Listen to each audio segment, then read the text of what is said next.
Central నియోజకవర్గ శాసనసభ్యులు ప్రభుత్వ విప్ బోండా ఓం గారు మనతో ఉన్నారు. సార్, ప్రతిదీ కూడా అంటే ప్రజలకి ఏ విధంగా మేలు చేయాలి, ప్రజలకు ఏ విధంగా సంక్షేమ పథకాలు అందించాలని మీరు వెళ్తుంటే, ఒకవైపు నుంచి గత ప్రభుత్వంలో పెంచిన విద్యుత్ ఛార్జీల గురించి ఈ రోజున రాష్ట్ర వ్యాప్తంగా మేము ధర్నాలు చేస్తామని కానీ, లేకపోతే మేము అరెస్టులకు తగ్గం అని చెప్పి వాళ్ళు మాట్లాడే మాటలు ఎలా చూడాలి, ఏంటి అసలు?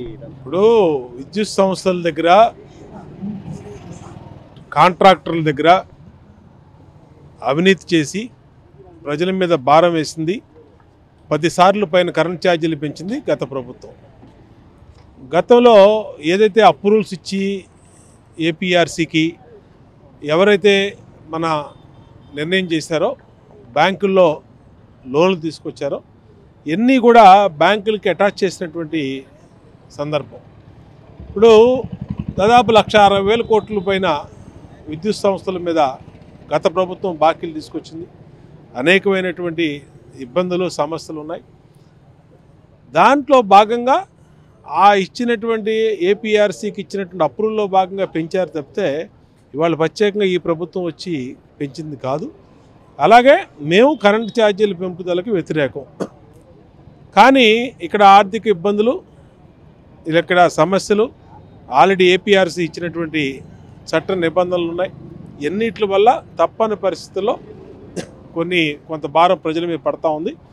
దాన్ని కూడా ప్రజల మీదకి పడకుండా ఈ ప్రభుత్వం ఆలోచన చేస్తూ ఉంది. ఏ విధంగా భవిష్యత్తులో విద్యుత్ ఛార్జీలు పెరగకుండా చేయాలో దాని మీద నిర్ణయం కూడా తీసుకుంటాం. సో గత 5 ఏళ్లలో ఏనాడు జనాల్లోకి రాని జగన్మోహన్ రెడ్డి గారు, ఒకవేళ వచ్చినా కూడా పరదాలు కట్టుకున్న చెట్లు కొట్టేసి వచ్చిన ఆ రాష్ట్ర ముఖ్యమంత్రి, అప్పుడున్న ముఖ్యమంత్రి గారు ఈరోజు మళ్ళీ 6 నెలల సమయం తిరగకముందే ప్రజలు అల్లాడిపోతున్నారు, పండగ తర్వాత నేను జనాల్లోకి రాబోతున్నాను అంటున్నారు. అంటే ఏ మొహం పెట్టుకుని ఆయన వస్తున్నారు? అంటే ఆయన రాజకీయ ప్రయోజనాలు, ఏదో రాజకీయం చేసి మళ్ళీ ప్రజలను నమ్మించాలని చూస్తూ ఉంటున్నాడు. ప్రజలు ఒకసారి జగన్మోహన్ రెడ్డి పరిపాలన చూశారు. పరిపాలన చూసి ఏ విధంగా వాళ్ళు వెనకబడిపోయారో, రాష్ట్రం ఏ విధంగా దెబ్బతిందో, పేదవాళ్ళు నీడ లేకుండా ఏ విధంగా పోయారో, ఏ విధంగా అవినీతి జరిగిందో ప్రజలకి స్పష్టమైంది. కాబట్టే 11 సీట్లు ఆయనకి ఇచ్చారు. ఇవాళ మళ్ళీ ఆయన కొత్త అవతారంతో నువ్వు ప్రజల్ని నమ్మించాలని చూసినా, నీ పరిపాలనలో నువ్వేం చేసావు, నువ్వేం మేలు చేసావు, రాష్ట్రానికి ఏం చేసావు? 3 రాజధానులను 3 ముక్కలాటాడావు, ఉన్న రాజధాని నాశనం చేసావు, పేదవాళ్ళ బతుకులు నాశనం చేసావు, సంక్షేమ పథకాల పేరుతో రాష్ట్రాన్ని అప్పులు ఊపులో నించావు. అన్ని రకాలుగా నాశనం చేసి నువ్వేం చేసిందో దానికి గుణపాఠం ప్రజలు స్పష్టమైన తీర్పు ఇచ్చిన తర్వాత ఇవాళ నువ్వు ఎన్ని చెప్పినా నేను నమ్మరు. గత 6 నెలల జగన్మోహన్ రెడ్డి అధికారంలోకి వచ్చిన 6 నెలల పరిపాలన, ఇవాళ 6 నెలల పరిపాలన మీద చర్చకి తెలుగుదేశం పార్టీ సిద్ధంగా ఉంది. మేమైతే స్పష్టంగా ప్రజలకు అన్ని రకాలుగా రాష్ట్రానికి, ప్రజలకి మేలు చేస్తాం. సో నిన్న మొన్నటి వరకు ప్రత్యర్థులుగా ఉన్న వాళ్ళే ఈ రోజున మిమ్మల్ని పొగిడే పరిస్థితి. పేర్ని నాని గారు తాజాగా విలువైన రాజకీయాలు చేస్తున్నారు, మహిళల జోలు రావట్లేదని చెప్పి ఆయన బాహాటంగానే చెప్తున్నారు. కనీసం ఆ విలువలు వాళ్ళ హయాంలో ఏమైనాయి సార్? అప్పుడు చంద్రబాబు నాయుడు గారి కుటుంబాన్ని విమర్శించినా కానీ, లేకపోతే పవన్ కళ్యాణ్ గారి కుటుంబాన్ని విమర్శించినప్పుడు అంటే వాళ్ళ నీచ సంస్కృతిని తెలుగుదేశం పార్టీ కంటిన్యూ చేయాలని అనుకోలే, ఈ ప్రభుత్వం కంటిన్యూ చేయాలని అనుకోలే.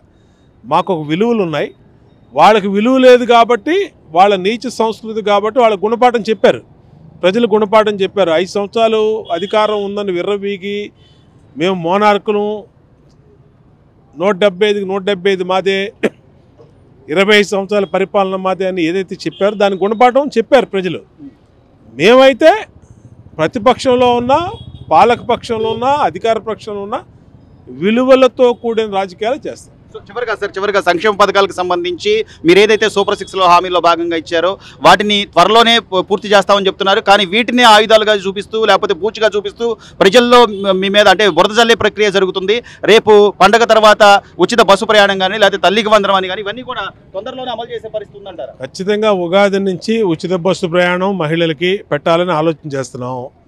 అట్లాగే తల్లికి వందనం 18,000 రూపాయలు మహిళలందరూ ఖచ్చితంగా ఇస్తాం. అలాగే అమ్మఒడి పిల్లలకి ఏదైతే చెప్పామో వాళ్ళకు కూడా డబ్బులు ఇస్తాం. సూపర్ 6లో ఒక్క పథకం కూడా తగ్గదు, ఒక్కళ్ళకు కూడా సంక్షేమ పథకం ఇవ్వకుండా ఉండవు. వెతికి సంక్షేమ పథకంలో అర్హులైన వాళ్ళకి ఇంటికి తీసుకెళ్ళి ఇస్తాం. జగన్మోహన్ రెడ్డి లాగో లేదంటే గత వైసీపీ లాగో మాకు మోసం చేసే అలవాటు లేదు. గత ప్రభుత్వం లాగా ఎక్కడ కూడా మేము ప్రజలకి ఇచ్చిన హామీలను నెరవేర్చడంలో మోసం చేసే పరిస్థితి లేదు. ఖచ్చితంగా ఏవైతే హామీలు ఇచ్చామో వాటన్నిటిని కూడా నెరవేరుస్తాం. అట్లాగే రాజధాని కానీ అమరావతికి డెవలప్మెంట్కి మేము కట్టుబడి ఉన్నాం. కక్షపూర్తి రాజకీయాలు మా సిద్ధాంతం కాదని కూడా ఈ రోజున ప్రభుత్వ విప్పుగా ఉన్నటువంటి సెంట్రల్ నియోజకవర్గ శాసనసభ్యులు బోండా ఉమా గారు చెప్తున్నారు.